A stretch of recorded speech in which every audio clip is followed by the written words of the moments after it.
Throughout the pandemic, we've seen drug-related overdoses and deaths spike nationwide and here in Austin. It's an epidemic that's killed nearly 5,000 Texans last year, and experts point to the same culprit: illegal fentanyl laced with other drugs. But the KVUE Defenders found something more alarming for parents. The number of overdoses among teenagers in the Austin area has skyrocketed over the last 4 months. Here's investigative reporter Jenny Lee. Tessa, you put some activator in my hand. Asking for help. I'll try. In art class. Come on. Leads to slime. There you go. The sticky pink goo is Gabby's art project for the day at University High School.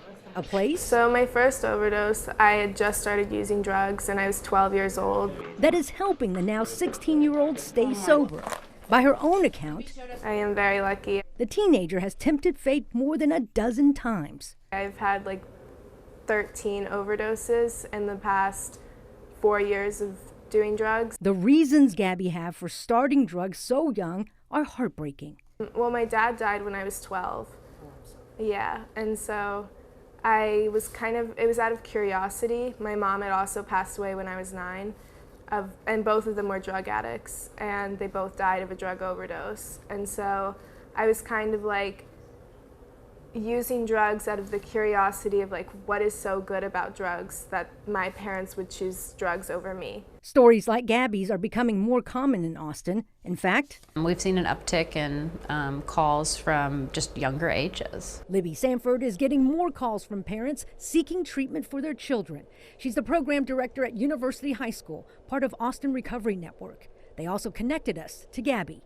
And so the trend normally is juniors, seniors, and I think we've been seeing kind of across recovery high schools, younger classmen, so freshman, sophomore. Sanford says she saw that shift. I know during the pandemic, the isolation was really hard on people in recovery. During COVID-19, according to the Substance Abuse and Mental Health Services Administration, about 1.6 million kids across the U.S. between the ages of 12 to 17 had a substance use disorder in 2020. That's about 6.3% of the adolescent population. We're seeing the increase nationwide. Sanford points to another frightening fad. I think the biggest trend we're seeing right now is an increase in Delta 8, which is a cannabinoid of THC. So it's one of the hundreds of cannabinoids in the THC marijuana plant. And so Delta 8 is really scary right now because it's legal in Texas. And it's really hard to test for. She says cough syrup and fentanyl are also popular among teens right now. The synthetic opioid is causing a huge concern for Austin Travis County EMS. We've seen the number of 18 and under overdoses in a month that we would normally see in between 6 months and a year. From December 1st, 2021 to the end of April this year, Austin Travis County EMS responded to 16 confirmed overdoses by kids 18 and under. That's 5 times more than the first 11 months of 2021, where there were just 3 teen overdoses. In 2020, there were 8. And in 2019, medics responded to a total of 4 teen overdoses all year.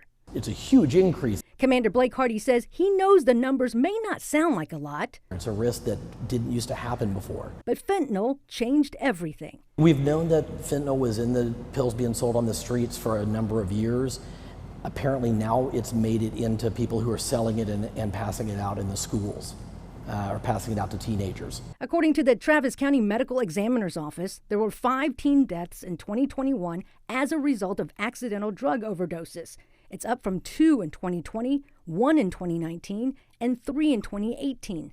Numbers for 2022 are not available.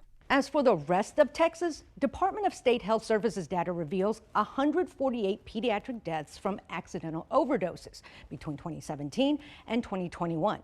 That's the 5 to 18 age group.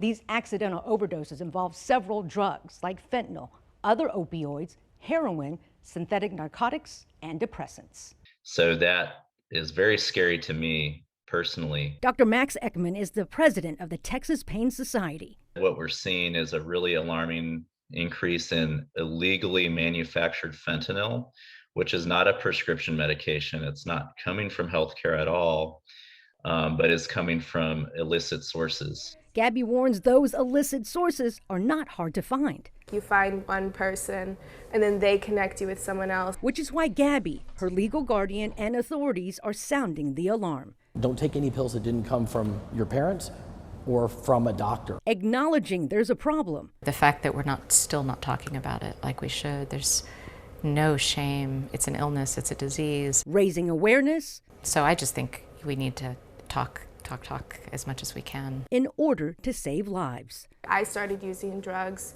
at 12, and I know people who started using drugs at even younger ages, like 8, 9, and 10, which is like insane to me. Nearly a year sober, Gabby hopes her story will spark conversations. Just being in touch with your kids and like knowing where they're going. Before it's too late. For the KVUE Defenders, Thank you. I'm Jenny Lee. An eye-opening story, Jenny, thanks. Now, here are the signs parents and caregivers need to be on the lookout for if you think your teen is doing drugs. Recovery experts say look for a change in mood or behavior. Are the teens getting angrier quicker? Have you caught the teen lying frequently? Is there cash or prescription drugs missing? If you suspect your child has a substance abuse problem, you can call the number on your screen. That number is 1-800-662-HELP.